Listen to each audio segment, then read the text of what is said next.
This is Radio 2 on 693 and 909 kilohertz.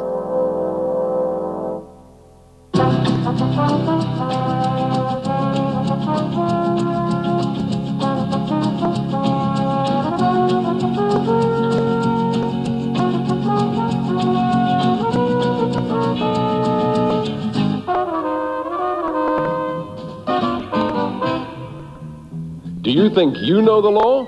See if you really do by playing along with us in the law game. And here, as always, is your chairman, Shaw Taylor.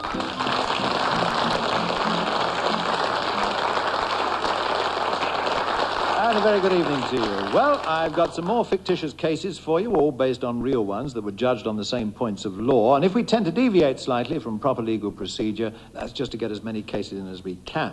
Our Law Game Repertory Company will give their usual sterling performance, acting out all the characters in the situations. And unless I get carried away by the sheer exuberance of their performance, I'll try and stop them with this bell. That is when I turn my attention to our panel and face them with the big decision. Who won the case and why? Each one will have 50 points to bet, and I'll match their bets if they choose the winning side. I'll give them 2 to 1 if they come up with the right legal reasons. Panel held over from last week for a return match are John Junkin, Diane Keane and Lance Percival.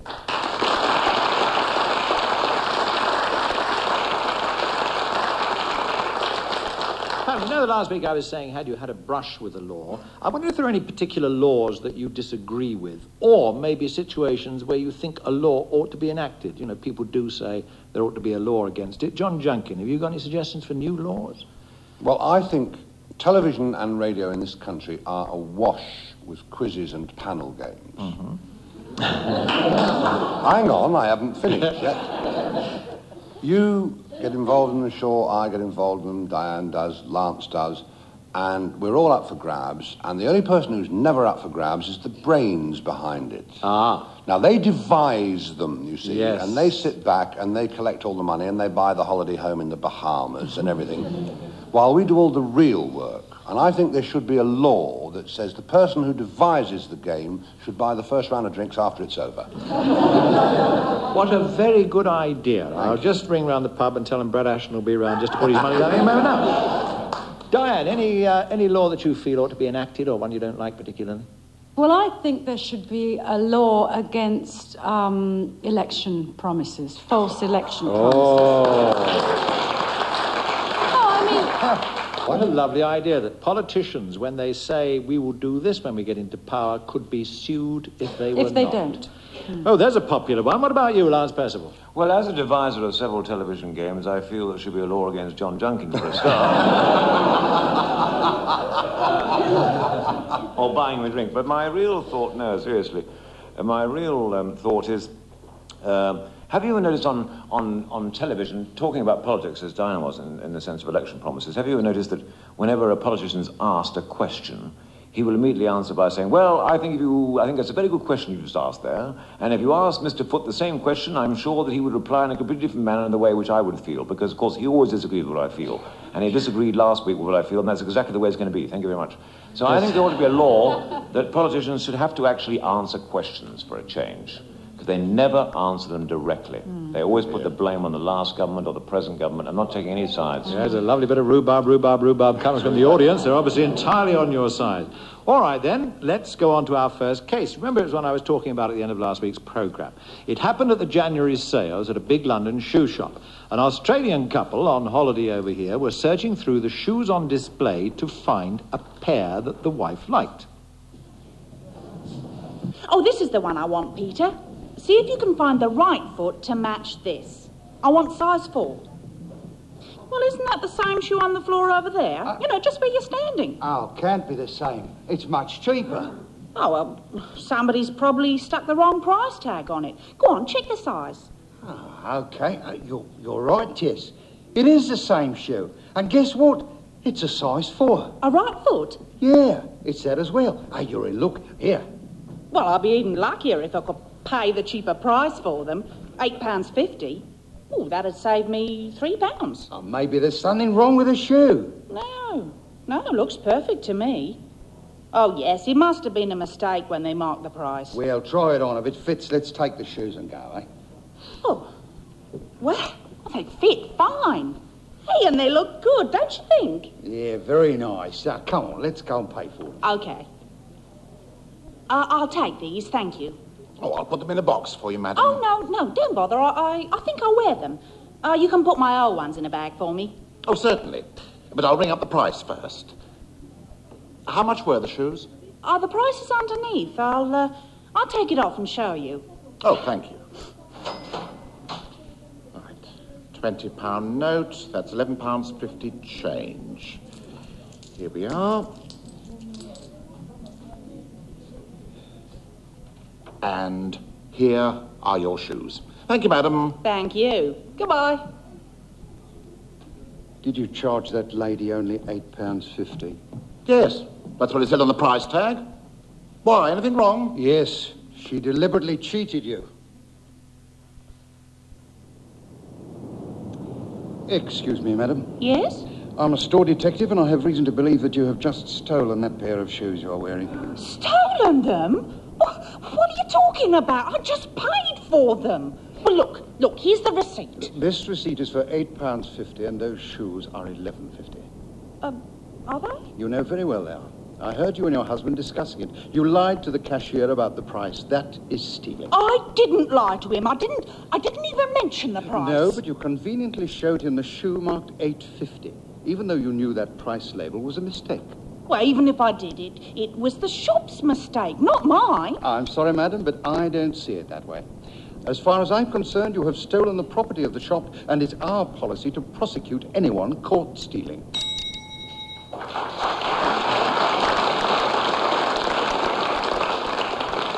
Now, here's a tricky one, panel. Should she have shown the other price that was on the other shoe, or should she have stuck with the one she did, or should she have shown both prices and asked which was the right one? Do you think they could make that charge of theft stick? Was she found guilty of theft or not? John Junkin. As I always do on this programme, unfailingly will say that she was in the right and I will be proved to be wrong. You will go on her side? Yes. Any particular reason for going on her side? I think, it's the word I keep using, the onus of responsibility is on the store. And they had the two different labels and she opted for the one, and I think that's entirely up to them to make sure that their goods are labelled correctly. Well done, sir. A very wise and reasonable judge. Diane Keane, would you go along with that? Yes, I do. No, I think it's absolutely right. The store, it's the responsibility of the store to label all their goods correctly. And also, I mean, the store detective said that she was trying to do the store out of £3. Mm-hmm. Well, he assumed that he didn't know the price of the shoes. He just knew that one was £8.50 and one was £11.50. Therefore, he assumed that she was trying to do the store out of £3. For all we know, the store could have been trying to do her out of £3. He assumed that. I think that's very wrong. Now, I think that she would have got away with it simply because the store should have been responsible for labelling everything correctly, and she did actually present a price to them. Store responsibility, once again, same reasons as John. Both find them not guilty. What about Lance Percival? Well, I would first of all like to know which store Bruce and Sheila from downtown Alice Springs went to, because I'm never going there again, boy. But I think that the store won the case, not because I think they ought to, but because I always believe in this programme going for the unlikely. So you've gone against it. So we've got two who say not guilty. That's John and Diane. Lance says that she would have been found guilty. Let's see what points you're going to put on it. First of all, John Junkin, you have 50 points. You start with a clean start. I've given you back the 50 you lost last week. Oh, thank you. Oh, fiddle. Right will triumph eventually if I keep on coming on this programme. 30. 30. Right. Diane Keane, you guessed the same as John. How many points will you bet? 30. Oh, will you? So you'd like to stay alongside him if possible. Lance Percival, you're out on a limb. You say she was found guilty. What'll you bet? Well, I think these two pommies are not exactly big gamblers, so I'll put down 5. 5. Very sensible, because the charge did not stick. The lady was acquitted.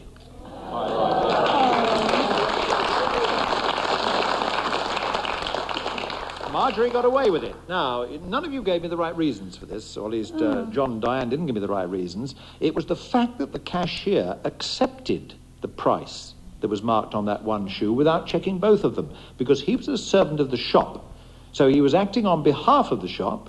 If he accepted the 850 instead of the 1150, indeed, he asked for this 850, but once he'd done that, then the shoes became the lady's property, so she had every right to take them out of the store, and good luck to her.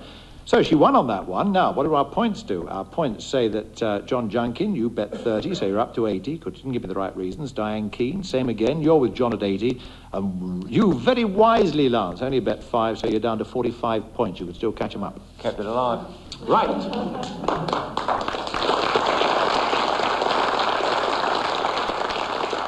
Here comes the second case. It takes us into court where a man named Paul Hamilton is being charged with obstructing the police in the execution of their duty. Now, as we join the case, the lady counsel for the prosecution is questioning one of the 2 police officers involved. Constable Bradley, at the time of the alleged obstruction, were you and your colleague in police uniform? Well, yes. That is, we weren't wearing helmets or tunic jackets, but we did have on our uniform black trousers and blue anoraks. This is what we normally wear when we're on surveillance work, sitting in an unmarked car. What was this particular surveillance job you were engaged in? A burglary had been committed, and we were parked across the street from the suspect's house, waiting for him to return home, which he did at 6:30 a.m. I presume you tried to arrest the man? Yes, Mum. He was fumbling for his keys to go into his house when Police Constable Finnegan and I shouted to him that we were the police and wanted a word with him. He immediately took flight and ran off down the street. We, of course, gave chase. And eventually caught up with him? Well, we lost him at first because he ran down the side of number 86 and into the back garden. By the time we got through to that garden ourselves, the suspect was already inside the kitchen of the house. The house being the one belonging to Mr. Hamilton, the accused? That's right, Mum. We could see the figures of the 2 men, the accused and the suspect, through the opaque glass panels of the kitchen door. Well, if the glass was opaque, how could you be certain that one of the figures you saw through it was the man you were chasing? He was wearing a brown donkey jacket, which we could easily make out. He was leaning against the door to make sure it wasn't opened. Again, we shouted that we were police officers and ordered him to open the door, but he didn't. So you entered by force? Yes, I picked up a brick and smashed the glass panel with it. Then I reached through and unlocked the door from the inside. PC Finnegan and I went in. And what did you find? Well, that the suspect had already left the kitchen to make an escape out through the front of the house. Mr. Hamilton, still in his pyjamas and dressing gown, was blocking our way so that we couldn't follow him. Well, did Mr. Hamilton say anything to you at the time? Oh, yes, Mum. He was most abusive. Did you show him your police identity cards at any time? Yes, but he still blocked our way and became even more abusive. He insisted we get out because we hadn't got a search warrant. He said we were infringing the rights of a law-abiding citizen by forcing an entry without one. And what did you reply to that? Oh, we didn't reply at all. At that point, we heard the front door slam shut and pulled the accused out of the way to continue our chase. Happily, the suspect was caught up with and arrested, but 2 hours later. And that 2 hours was wasted because of the willful hindrance offered by Mr. Hamilton. Thank you, Constable. I've no more questions. Millard, now I'd like to question the accused, if I may. Proceed, Miss Layton. Thank you, my lord. Mr. Hamilton, how well did you know the man the police were chasing? Not all that well. So he was little more than a fairly casual acquaintance, one can say. And yet you let him into your kitchen through the back door at 6:30 in the morning. I didn't let him in, he came in. I was cooking myself breakfast. He saw the light on, banged on the door. He said he was being chased by a couple of thugs who he thought were muggers. And when the police arrived, I quite naturally assumed they were muggers. So you refused to let them in. But when they forced their way in and proved to you that they were real policemen, why did you then still obstruct them in the course of their duty? Because I didn't, and I still don't, think they had the right to break into the home of an innocent person. Now, you heard the constable say he knew his suspect lived in the house up the street. Well, mine wasn't the house of the criminal, and he had no legal right to enter it without the proper warrant being issued by someone of higher authority. As I saw it, they were trespassing, and I have no obligation in law at all to let trespassers pass through my house.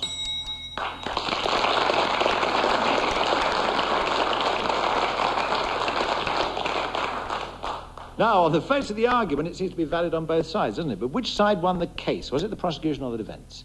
Diane Keane, what do you think?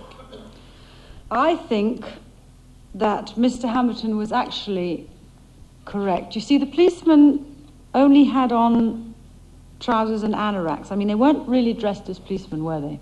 No. And anybody can put on trousers and anoraks, let's face it. Yes, this is true. Well, I've seen it done myself. Oh. And also, I mean, they smashed his kitchen door, I understand. Yes, they did. They smashed the glass in the kitchen door. Yes, I'm sure they didn't have a right to do that. I still think that Mr. Hamilton will get off on a technicality, probably, but he will get off. I think he was a bit of a cantankerous. Fine. Mr. Hamilton will be acquitted on a charge of obstructing the police. Lance Percival, what do you think? Well, as soon as this case is finished, I'm going round to Diane Keen's place to put on some trousers and anoraks. 6:30 in the morning, you do realise that. Now, the interesting thing is that as far as the business of entering the house is concerned, I seem to remember reading a case not so long ago, where a drinking driving case, where a man escaped out of his car and got into his house, and the policeman arrested him in his house, but he got away with it, simply because they didn't have the right formalities to enter the house, if you see what I mean. Yes. And therefore, I presume the same thing applies here, regardless, nothing to do with the uniform, whether they suspected him. Presumably, you've got to have certain rights to enter the house. You go along with Diane on this. Not guilty. Right, we've got 2 not guilties here. Mr. Hamilton's got away with it so far. What do you think, John Junkin? I do know, depressingly enough, I did something on this a few months ago. There's something like 1,200 different agencies and subdivisions and sub-departments in this country who have an absolutely legal right to burst into your home at any time whatsoever. Did you know that? Isn't it awful? An Englishman's home isn't his castle at all, it's everybody else's. VAT men can leap in through your window while you're having a bath, of not having paid VAT on the soap. There's all sorts of people who can jump into your house, and quite legally so. I can only guess that having whatever had taken place before, the outside bit and the uncertainties, that at a time when a policeman shows you his warrant card and asks for your help, if you do not give it, knowing at that time that he's a police officer, that you are consciously obstructing the police, therefore I imagine they... You find him guilty. So we have Diane Keen with 80 points, finds them not guilty. How many of your 80 points will you bet, Diane? Oh, go on, 30. 30. Oh, right. Lance Percival, you have 45 points. How many will you bet? I'll go down gradually. I'll go 20, please. You go 20. So, you found him not guilty. John, you're the odd one out, John Junkin. You have 80 points. You could either leap ahead or go straight down the pan, one or the other. How many will you bet? Yes, I'll go 30. You'll go 30. Yes. Right. So, Paul Hamilton was convicted. The police were entirely legally entitled to enter Mr. Hamilton's house to arrest his friend, whom they suspected had committed an arrestable offence, and to use force if necessary. The use of force had been necessary in this case, and it followed that Mr. Hamilton, once he knew they were policemen, had obstructed the police while they'd been acting in the execution of their duty. John Junkin, you were not only right, you were right for the right reasons, so therefore, I double your points to 60, it makes you 140.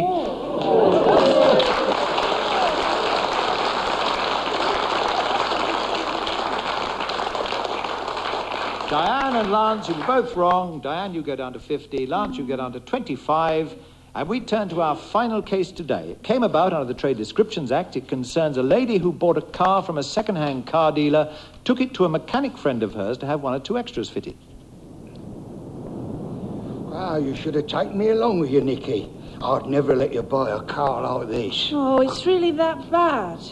Not mechanically. The engine's sound enough, but these panels are terribly crowded. So I didn't get such a bargain as I thought. No way. Blimey. I hadn't noticed this. Hey, look what the battery was covering over. You mean that hole? Big as your fist. Now, that really is bad corrosion. Oh, you've been done, Nicky. There's no 2 ways about that. Here, do you think there's a chance I can ask for my money back? Oh, I'd say it's worth a try. Hey, what did the fellas say about it when you bought it? Well, nothing really. Oh, but the sign on it under the price said taxed, MOT, good condition. Oh, good. Yes, I'm sure it said good condition. Ah, well, go back and threaten him with false representation under the Trades Descriptions Act. Well, I'm not sure whether you have a case or not, but it might work. Right, thanks. Well, wish me luck then.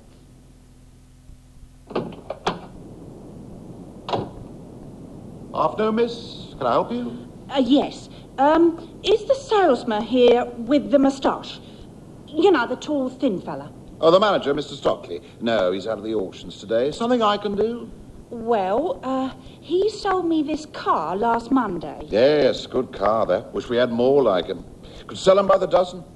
It's supposed to be in good condition. Well, so it is. That engine purrs like a Siamese kitten. Well, maybe, but the bodywork's corroded. Oh. Your notice said good condition, and no matter what you say, a car that's corroded isn't in good condition. But it's nothing serious. I mean, for what you paid for the car, you're still getting a bargain. It's just had a very recent MOT certificate. Done only last week, as a matter of fact. Well, if the Ministry of Transport passed it as being in good condition, that's good enough for us. Any complaints you've got, you better take to them. So, you're refusing to refund my money? Sorry. No way. Well, in that case, I'll be taking out a summons under the Trades Description Act. Please yourself, miss. As long as we have that MOT certificate as recent as last week, we're in the clear.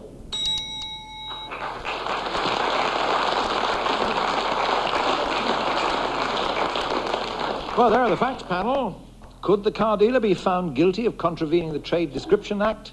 What do you think, Lance Percival? The thing is, this thing about the sign saying taxed MOT good condition, which could mean, of course, that the MOT is in good condition, not the car.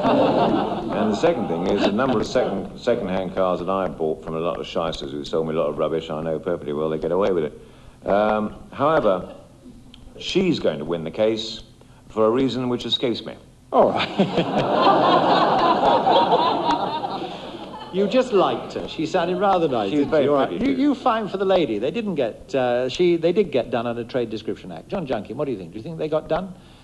The one thing I am fairly sure of is that an MOT does not cover the actual bodywork of the car. I think it covers the frame and the engine and the brakes and the lights, but I don't think the bodywork is covered. So all I can think of is if you say good condition to a general member of the public, to a non-expert, good condition would mean the whole car, including bodywork and seats and so on, were in good condition. If the corrosion was there, which the family friends saw, then I think the lady's got a case. But unless I know whether the corrosion was there or not, it's going to be very difficult to say. The corrosion was there, sir? The corrosion was there. Well, in that case, I think the lady's got a case because the MOT does not cover all right. bodywork. You find for the lady and that they were done for under the Trade Descriptions Act. What do you think, Diane Keane? Well, I feel really sorry for her because I was that lady once. I think John is right that the MOT probably doesn't cover the bodywork as extensively perhaps as it should on cars. And we also know that there are garages who sell you cars that they say are in good condition and they're covered up with paint or under seal, as this one obviously was. But she did have the opportunity to have the car checked over by either the AA or the RAC or indeed the family friend, the expert. And she didn't.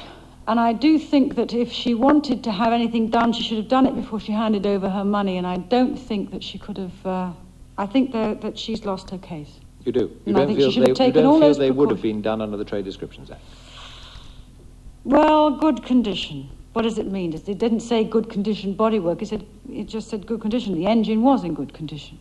No, I don't think they could. I think they got away with it. So we have two who say they got away with it. That's Diane and Lance. John Junkin is the odd man out here, but then he's in the lead. So anything could happen to him. Up or down he might go. It depends how many points he puts on it. Lance Percival, you're the first one to bet. You've got 25 points to bet with. Well, now, in order to catch up John Junkin, I was wondering if you could lend me a couple of 100 points there. For you, Lance, anything. No, well... Have 200. I'll steadily go down to 5 and I'll bet 20 points. 20 points, you will bet. Right, Diane? Oh, no, John, I would like your bet next, please. What is my credit? You've got 140 points here, and you're the odd man out. 140. I might as well be consistent in my stupidity and arrogance and put 30 on this as well. 30 on this as well, right. Put 30 on for you. And Diane, what will you put on your 50 points you've got? What will you bet? 45. 45 you will bet. How very interesting. Now, you and Lance say that they got away with it. John says they got done for it. I'm here to tell you that the lady won her case. The dealer was convicted. He was convicted of supplying a car to which he'd applied a false trade description. A person in his position could not reasonably have described the car as being in good condition. And the fact that he got an MOT certificate doesn't matter, because the MOT certificate says that it cannot be accepted or regarded as evidence of the car's condition. Now, John, you didn't quite give me the right reasons, because you said it applied to some things and not to others. In actual fact, you can't use the MOT certificate to say this car is in good condition. It is simply roadworthy. So, I'm going to give you your winning point. I said the meant good condition MOT, I said. Yes, you did indeed. The only problem was you got the answer wrong. So, John, you are a winner with 170, but I'm happy to say that we have 2 seconds tonight with 5 points each. Diane Keane and Lance Percival.